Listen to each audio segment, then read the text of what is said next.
பாபா ஓர் கருணாலயம், பாதம்தான் கமலாலயம். பாபா ஓர் கருணாலயம், பாதம்தான் கமலாலயம். சாயப்பா உறவுகள் அனைவருக்கும் வணக்கம். சாயப்பா மேல் நம்பிக்கை வைத்து அவரை நினைத்துக் கொண்டிருக்கும் உங்கள் அனைவரின் வேண்டுதலையும் சாயப்பா நிறைவேற்றுவார். நல்லதையே நினைப்போம், நல்லதே நடக்கும். என்றும் சாயப்பாவின் அருள் உங்களுக்கு இருக்கும்.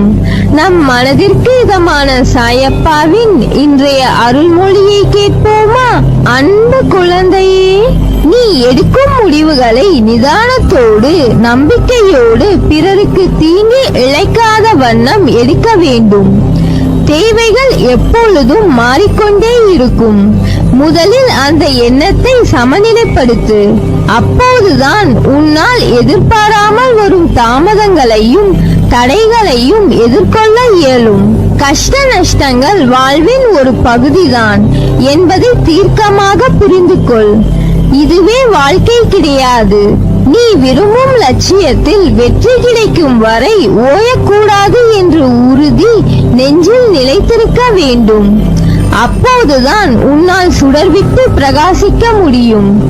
யார் உன்னை என்ன வசைப்பாடினாலும் அது உன்னை தீண்டாது, தீண்டவும் விடமாட்டேன். அதற்கான பலனை அவர்கள் சந்திப்பார்கள். தற்போதைய நிலை கண்டு கலங்காதே, நம்பிக்கை இழக்காதே. உனது செயல்கள் நல்லதாகவும் உனது நடத்தை சரியாகவும் இருந்தால் உன் அனைத்து விஷயங்களையும் நானே உடனிருந்து கவனித்துக் கொள்வேன். எத்தனை கவலைகளையும் கஷ்டங்களையும் நீ தைரியமாக சந்தித்து அனைத்திலும் வெற்றி பெற்று வெற்றி கிடைக்காதவற்றில் இதில் எனக்கு விருப்பமில்லை என்று ஒதுங்கி தள்ளி நீ நடந்து வந்த பாதையை திரும்பி பார்க்கிறேன். பெருமையாகவும் பெருமிதமாகவும் இருக்கிறது. நான் என்றும் எதற்கும் உனக்கு கஷ்டங்களை தந்திட நினைத்தது கிடையாது. அனுபவங்களை தர நினைப்பேன். உன்னால் முடியாத போது கை நீட்டி நானே இழுத்துக் கொள்வேன். உன் மனதில் இருக்கும் கேள்விகளுக்கு இன்று விடை அளிக்கிறேன். சுயநலம் இவ்வுலகில் அகன்று இருக்கிறது. எல்லா மனதிலும் சுயநலம் இருக்கிறது. ஆனால் ஒருவருடைய சுயநலம் மற்றவர்களின் உணர்வுகளையும் மற்றவர்களுக்கு துன்பம் விளைவிக்கும் பொருட்டு இருந்தால் அது தவறு. உன் முன் ஒருவர் கஷ்டப்படுகிறார் என்று தெரிந்தால் அவர்களுக்கு உதவி செய்.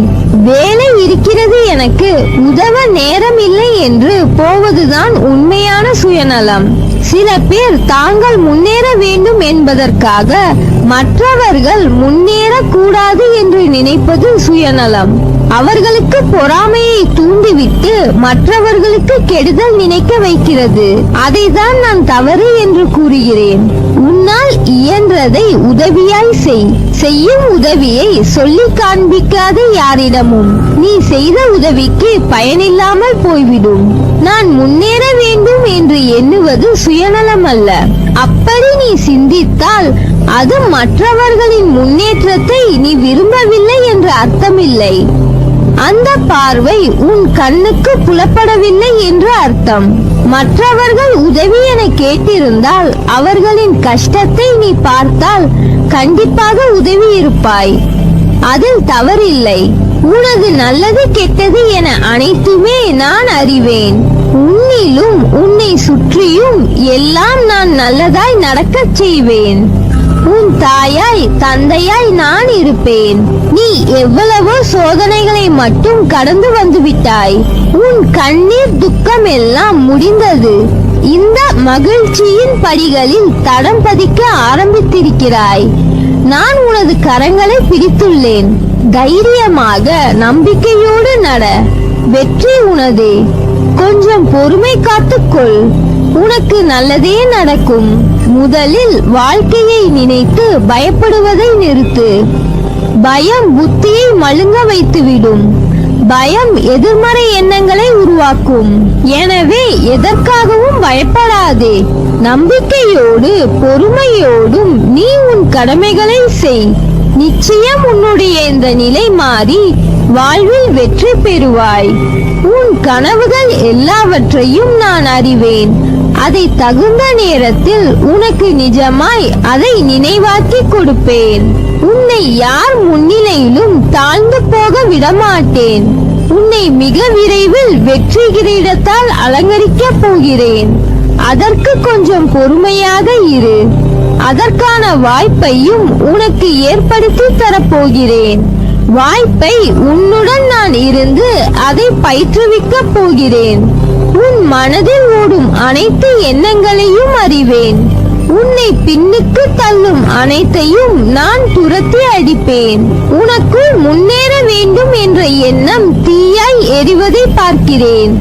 ஆனால் அது விதி என்னும் காற்று வீசுவதால் நெருப்பானது அங்கும் இங்கும் ஆடிக்கொண்டிருக்கிறது. அது உனக்கு சில உலகியல் நடைமுறையை புரிய வைப்பதற்கு நான் போடும் ஒரு விளையாட்டு. அதில்தான் நீ இப்போது உள்ளாய். அதை போராடி அழுகையும் துன்பமும் வந்த போதிலும் அதில் நிலை பெற்று உறுதி பூண்டாய். என்னிடம் என் குழந்தையாக ஆகிவிட்டாய். இருப்பினும் மாயையும் விதியும் உன்னை ஆட்டிவிக்கும் போது நீ கலங்குவதை பார்த்து என் மனம் துடிக்கிறது. உன்னை கலங்க விட மாட்டேன். உன்னுள் எழும் முன்னேற வேண்டும் என்கின்ற எண்ணம் இப்போது காட்டுத் தீயாய் உருவெடுக்கும். அதை எதனாலும் அணைக்க முடியாது. வாழ்க்கையில் எதுவும் காரணம் இல்லாமல் நடக்காது. எல்லாவற்றிற்கும் பின்னால் ஒரு காரணம் நிச்சயம் இருக்கும். அது ஒரு வழிகாட்டியாய் உன்னை அழைத்துச் செல்லும்.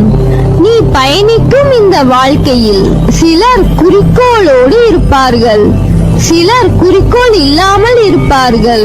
குறிக்கோள் என்பது ஒன்றின் மேல் மட்டும் எண்ணங்கள் இருக்கக்கூடிய அம்பு.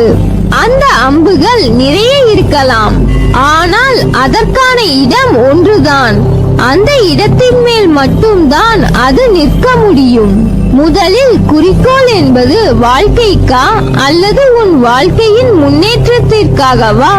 வாழ்க்கைக்கான அர்த்தத்தை தான் எல்லோரும் தேடுகிறார்கள். ஆனால் வாழ்வதற்கான அர்த்தத்தையும் நோக்கங்களையும் யாரும் தேடுவதில்லை. அதை தேடி இருந்தால் வாழ்க்கையை வென்றிருக்கலாம்.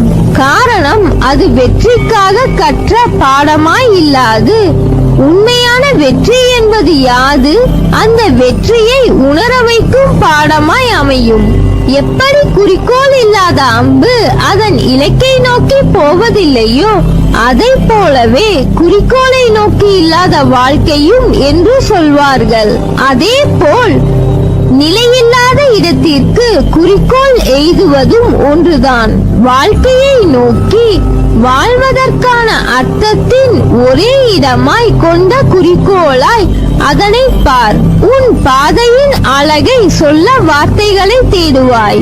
உன் வாழ்க்கையில் நம்பிக்கை, நிதானம், பொறுமை, சகிப்புத்தன்மை, உண்மையான அறநெறியில் வாழுதல், புறம் பேசாமல் இருத்தல், இதை நீ கடைபிடித்தால் உன் பாதை மேலும் சுகமான பயணமாய் அமையும். உனக்கு என் அருளும் ஆசையும் எப்போதும் உண்டு.